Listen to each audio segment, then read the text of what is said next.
got so much motherfucking design on right now. Every time, bring it back, nigga, come out, got 3 old thoughts, I'm the guap with it. Bitches on my line, and you know. Assalamualaikum warahmatullahi wabarakatuh. Halo teman-teman semuanya, perkenalkan nama saya Andi Nurul Huda, mahasiswa jurusan Ekonomi Pembangunan dengan NIM 2023-02078 semester 6 dari Universitas Muhammadiyah Mamuju. Nah, di video kali ini saya akan menjelaskan tentang analisis kelayakan bisnis untuk memenuhi mata kuliah kewirausahaan. Lihat video selanjutnya. Nah, di sini yang pertama yaitu latar belakang ide bisnis. Nah, mengapa saya memilih produk kakao sebagai ide bisnis saya? Karena saya merasa di Polewali Mandar merupakan salah satu daerah penghasil coklat terbesar di Indonesia. Nah, umumnya para petani hanya menjual coklat yang mentah, nah dengan harga yang rendah. Nah, di sini produk saya berinovasi sehingga coklat yang saya jual yaitu berupa produk coklat jadi seperti minuman coklat, coklat batang, dan oleh-oleh khas dari Mandar. Nah, sehingga dapat meningkatkan ekonomi lokal dan nilai jual yang tinggi. Yang kedua, nama dan konsep usaha. Di sini saya memilih ide bisnis dengan nama usaha yaitu Koko Mandar. Mengapa saya memilih Koko Mandar? Karena saya akan mengolah koko khas Mandar. Nah, jenis olahan yang saya olah yaitu coklat olahan lokal yang akan diproduksi di Polewali Mandar. Yang ketiga yaitu analisis peluang pasar. Yang pertama yaitu tentang kekuatan pasar lokal, di mana Sulbar merupakan produsen kakao terbesar ketiga nasional. Nah, belum ada coklat premium khas dari Polewali Mandar, serta wisata dan oleh-oleh akan terus berkembang seiring berjalannya waktu, serta harga bahan baku kakao yang lebih murah dan lebih produktif. Serta yang kedua, peluang pasar luar daerah, mulai dari pasar online seperti Shopee, Tokopedia, dan TikTok. Ekspor biji kakao terfermentasi ke bayar luar, kerjasama toko oleh-oleh Sulawesi, serta event pameran UMKM dan dinas perindang. Yang keempat itu adalah target konsumen. Di sini target konsumen saya ada 4, yaitu yang pertama wisatawan dan pelancong, dan yang kedua mahasiswa dan anak muda, yang ketiga pembeli kado atau souvenir, dan yang keempat adalah reseller atau toko oleh-oleh. Yang kelima, strategi pemasaran untuk usaha saya yaitu ada 2, teknik digital maupun offline. Nah, jika digital saya akan mempromosikan produk jualan saya melalui Instagram dan TikTok melalui Koko Mandar. Dengan yang akan saya buat yaitu konten edukasi asal kakao Sulbar dan jualan di marketplace online.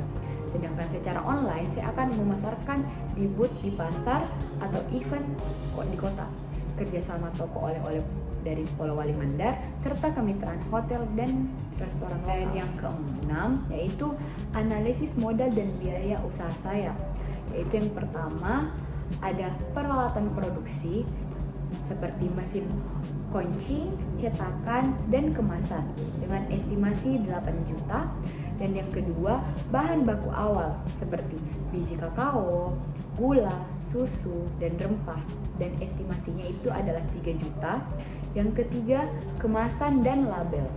Di situ seperti box premium, stiker, dan plastik yang dengan estimasi 2 juta. Yang keempat adalah biaya pengemasan, mulai dari foto produk dan iklan di sosmed dengan estimasi 1.500.000. Dan yang kelima adalah biaya operasional per bulan, yaitu mulai dari listrik, transportasi, dan lain-lain dengan estimasi 1 juta. Jadi total modal usaha yang akan saya keluarkan yaitu 15.500.000. Yang ketujuh adalah perkiraan keuntungan per bulan saya dari usaha Koko Mandar.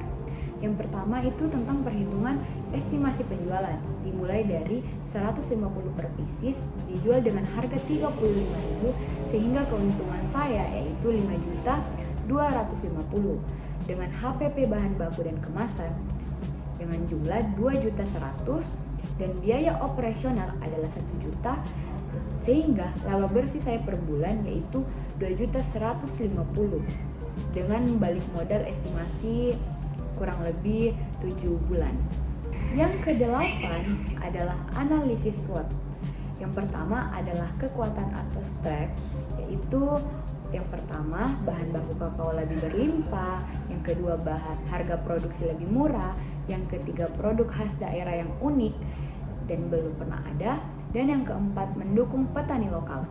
Yang kedua yaitu kelemahan dan atau weakness, yaitu modal terbatas di awal, belum ada pengalaman produksi massal, branding masih baru, dan keterbatasan SDM yang terlatih.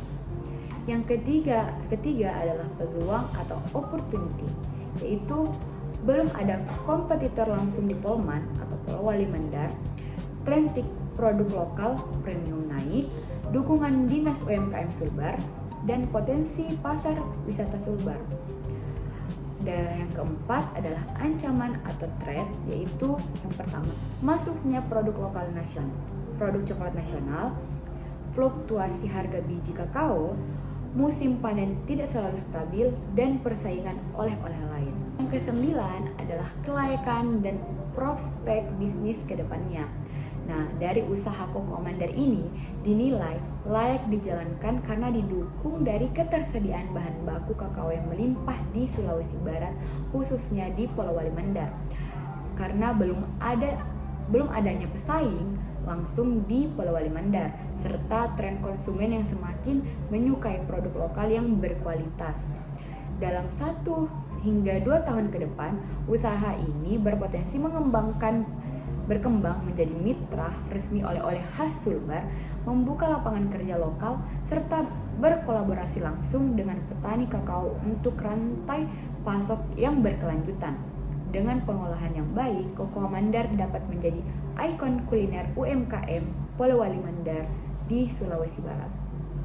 Nah, kesimpulan saya dari ide bisnis yang saya paparkan yaitu Cocoa Mandar adalah usaha pengolahan coklat yang berbasis kakao lokal Polewali Mandar yang memiliki nilai tambah yang tinggi, pasar yang jelas, dan potensi pertumbuhan yang sangat kuat.